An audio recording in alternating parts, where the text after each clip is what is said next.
Et coucou YouTube, j'espère que tu vas bien. Aujourd'hui on se retrouve dans une nouvelle vidéo qui est particulièrement chère à mon cœur, comme toutes les autres, mais celle-ci encore plus. Parce que, comme tu l'as vu au titre, on se retrouve pour la palle, donc les livres que je compte lire pour le Pumpkin Autumn Challenge.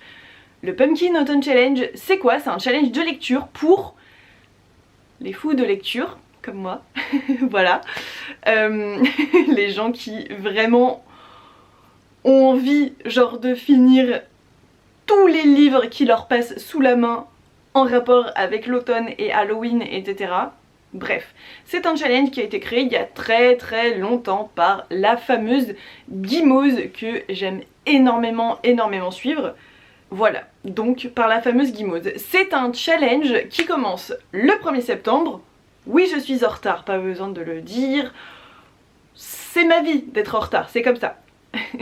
Bref, et du coup, ça se finit le dernier jour de novembre, le 30 novembre.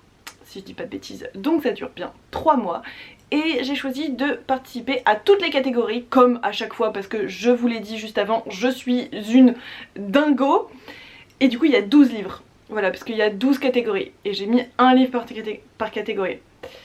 Donc dans la logique je suis censée lire les 12 livres que je vais vous présenter là qui sont en attente juste devant moi et que vous ne voyez absolument pas. J'en ai pas lu un seul pour l'instant donc ça va être compliqué mais ça va le faire, ça va le faire. Commençons tout de suite pour que cette vidéo ne dure pas 70 ans. Premier menu, c'est automne frissonnant. Et la première catégorie, l'esprit et le corps en un instant séparés se retrouvent et s'épousent pour l'éternité. Les mots-clés, c'est Halloween, fantôme, possession, exorcisme, insecte, comédie. Et j'ai choisi le fameux Les Lumières de septembre de Carlos Ruiz Zafón, qui est un petit roman, c'est le 3e tome et donc le dernier tome de cette trilogie, donc le cycle de la brume. Carlos Ruiz Zafón, si tu connais pas, qu'attends-tu? Parce que c'est vraiment trop bien. Et dans cette trilogie là, on est vraiment sur une vibe hyper automnale, halloweenesque, vraiment. Et il y a un peu ce truc de possession, etc. Et c'est pour ça que bah, j'ai choisi dans cette catégorie. Bref. Deuxième catégorie, fenêtre cassée, porte ouverte. Et les mots-clés sont horreur, huis clos, piège, peur, suspense, thriller, créature. Ce n'est pas trop mon truc, donc c'est pas ma catégorie préférée. Mais j'en ai quand même trouvé un qui rentrait dedans, c'est Le Sacrifice de l'Épouvanteur, donc c'est le tome 6 de la saga de l'Épouvanteur de Joseph Delaney. Voilà, c'est une saga horreur mais plutôt pour les enfants et bah moi ça me fait déjà assez flipper comme ça. D'ailleurs il a pris un coup de cutter mon livre, genre là il y a un truc violet qui se balade de la couverture. Bref, c'est écrit quand même relativement gros, ça se lit plutôt vite. D'ailleurs je crois que j'ai le tome 7 aussi, bref. Et du coup ça me fait avancer une saga en plus, donc c'est vraiment très cool. La troisième catégorie de ce menu, c'est Le Crâne qui parle, avec comme mots-clés gardien, cimetière, squelette, zombie médiéval, sorcière, alchimie. Et moi j'ai choisi le fameux L'étrange vie de Nobody Owens de Neil Gaiman, et j'en ai pas beaucoup lu des Neil Gaiman, je crois que j'en ai lu qu'un seul. Et bref, celui-ci encore est classé jeunesse, c'est écrit assez gros, il est pas très gros, enfin pas très épais en termes de roman. Ça a l'air vraiment très cool et si je l'ai choisi dans cette catégorie c'est parce que on va y parler de cimetière. C'est dans le résumé. Donc voilà, ça coule, ça colle bien. Et voilà. Et du coup c'est un livre que j'ai emprunté donc ça fait pas descendre ma palle, mais c'est un livre que j'avais trop envie de découvrir donc. Quatrième, mince j'ai perdu le mot, quatrième catégorie de ces menus, c'est des pancakes pour 11, évidemment inspiré du fameux Stranger Things qu'on adore. Et donc les mots-clés c'est science-fiction, dimension parallèle, espionnage extraterrestre, super pouvoir. Et j'ai choisi de lire Les Sœurs Carmine, le tome 1, je l'ai déjà commencé, en fait j'ai déjà commencé 2 fois, bon j'en étais à là. Autant vous dire que je vais recommencer. C'est un livre plutôt jeunesse qui est pas très gros non plus, il fait 250 pages. Voilà, surtout que j'ai déjà lu du coup tout le début. Donc je pense que je vais quand même le relire ou me faire un truc un peu spoilant, genre regarder un peu les chapitres d'avant. Je pense que je vais le relire en fait. Bref, voilà. Et du coup évidemment, espionnage, ça rentre bien dedans. Ensuite, un des menus que je préfère, c'est automne, douceur de vivre. Et il y a encore 4 catégories. La première c'est Take Care of Cinnamon Homes. Et les mots-clés automne, tendresse, foyer, famille, singularité, cosy, gourmandise. Et je vais vous prévenir tout de suite, au cas où vous en ayez quelque chose à faire. Je n'ai pas pris tant de choses méga good vibes que ça. C'est assez halloweenesque quand même et assez sombre tout ce que j'ai choisi dans tous les menus. Mais c'est trop bien. Vraiment, moi je suis ravie. Voilà. Du coup, pour cette catégorie, je me suis appuyée sur le mot-clé famille, etc.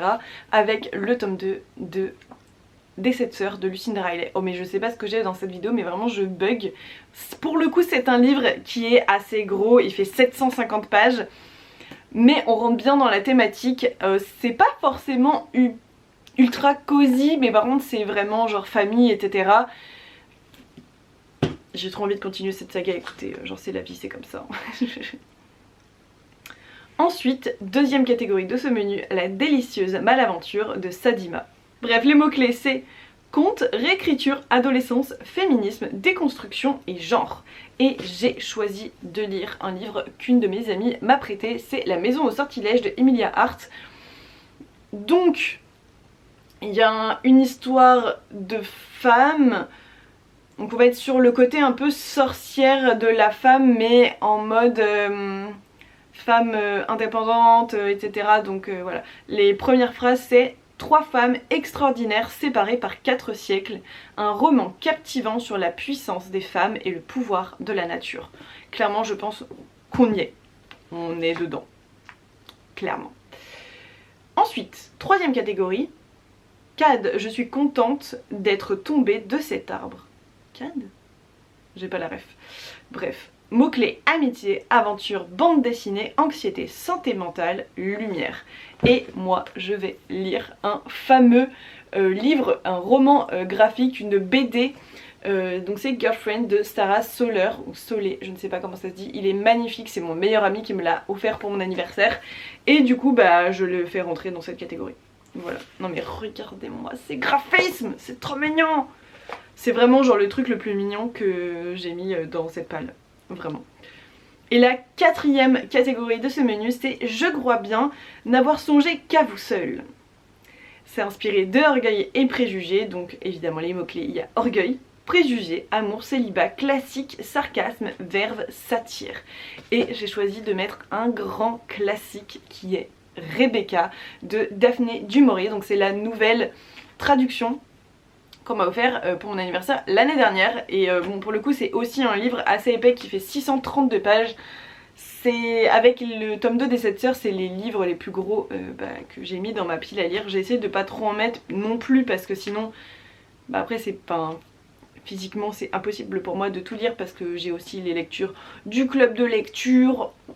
Bon, il y en a beaucoup d'autres que le challenge, donc après c'est vraiment impossible. J'ai hâte de lire ce grand classique, si vous saviez.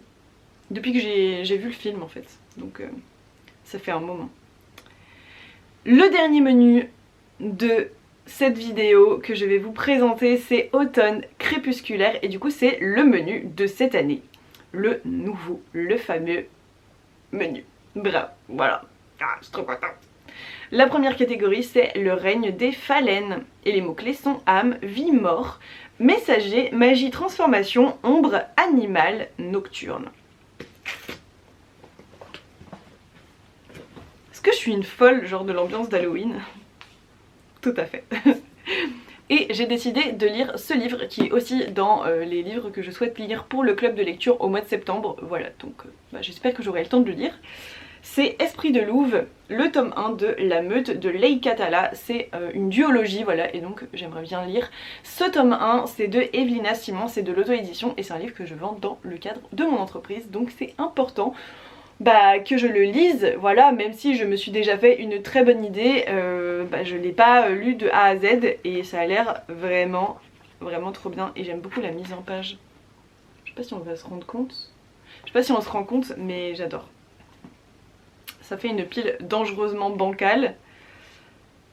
Deuxième catégorie de ce menu, c'est Voyageuse contemplant une mer d'étoiles. Évidemment inspiré du fameux roman d'Erin Morgenstern, La mer sans étoiles. Et là j'ai choisi un manga, le seul manga que j'ai choisi dans cette pile à lire. Voilà, et du coup, je vous ai dit les mots-clés, je vous ai pas dit les mots-clés. Les mots-clés sont romantisme, poésie, lyrisme, mystère, rêve, cauchemar, émotion, vague à l'âme. Et j'ai choisi le tome 1 de Insomniaque que ma petite sœur m'a prêté. C'est un manga où on va suivre du coup ces deux personnages qui vont faire de l'observation des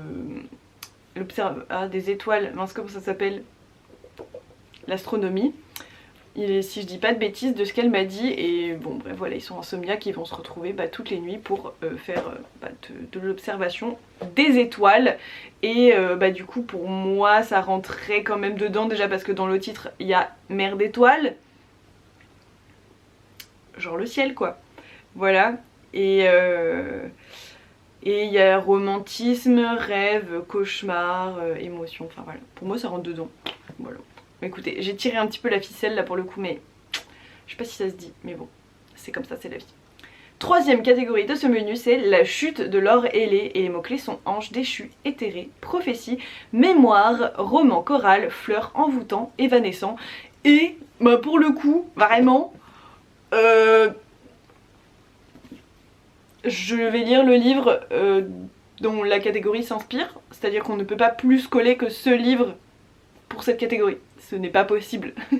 Voilà, donc c'est Diamant de Vincent Tassi, c'est un roman que j'ai chopé en bouquinerie. J'ai payé 3 €. Non mais c'est pas indécent, genre de payer... Il fait 370 pages, j'aime Vincent Tassi, vraiment. Et c'est... Enfin ouais, c'est très drôle du coup d'avoir le livre inspiré de la catégorie. Je sais pas, c'est la première fois que ça m'arrive en... Je sais pas, presque 10 ans genre de Pumpkin Autumn Challenge, donc c'est assez fou. Oui, chacun ses objectifs. Hein. La quatrième et dernière catégorie, dernier livre que je vous présente dans cette vidéo, c'est Le Crépuscule des Cides, avec comme mots-clés elfe, démon, crépuscule, mythologie, légende, petit peuple, fantaisie, nature. Et je vous présente un livre qui est vraiment... Ça fait partie des reliques de ma palle, vraiment. Et je crois que je l'avais acheté d'ailleurs pour le club de lecture, mais il y a des années, de Gimouze, auquel je participais, voilà, il y a pendant 1 ou 2 ans, je participais à son club de lecture, et du coup j'avais acheté ça, et je l'ai jamais lu au final. Et du coup après, vu que j'ai pas lu, j'ai plus jamais fait le club de lecture. C'est complètement débile. Enfin bref, c'est Lude en brume de Aude Mirless. Elle en avait tellement bien parlé, j'avais trop envie de le découvrir. C'est pas un livre trop épais, il fait 400 pages, mais bon, c'est écrit plutôt gros. Et donc là on va parler notamment de Fae, donc ça rentre plutôt pas mal dans le délire de la catégorie où on parle de Fae quoi. Bref, ma batterie clignote, il faut que je me dépêche de finir cette vidéo. J'espère que ça vous a plu. Moi je vais mettre mon énorme pile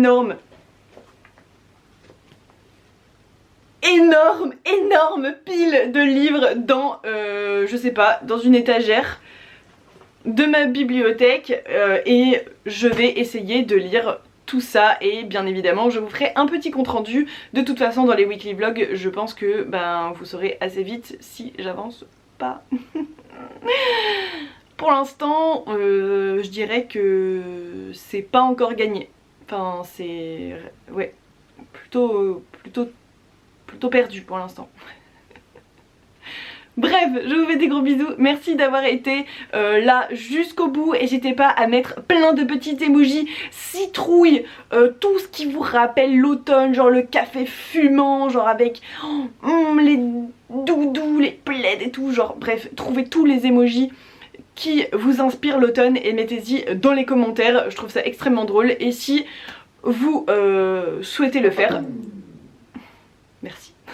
Et si vous souhaitez le faire, vous pouvez commenter évidemment avec quelques titres de votre palle. Ou si vous voulez faire une lecture commune avec moi, n'hésitez pas à vous manifester aussi dans les commentaires. Bref, je vous fais des bisous, je vous attends juste en dessous pour papoter de bouquins d'automne. Et en attendant, je vous souhaite une très bonne soirée, une très bonne journée et une très bonne lecture. Des bisous les copains!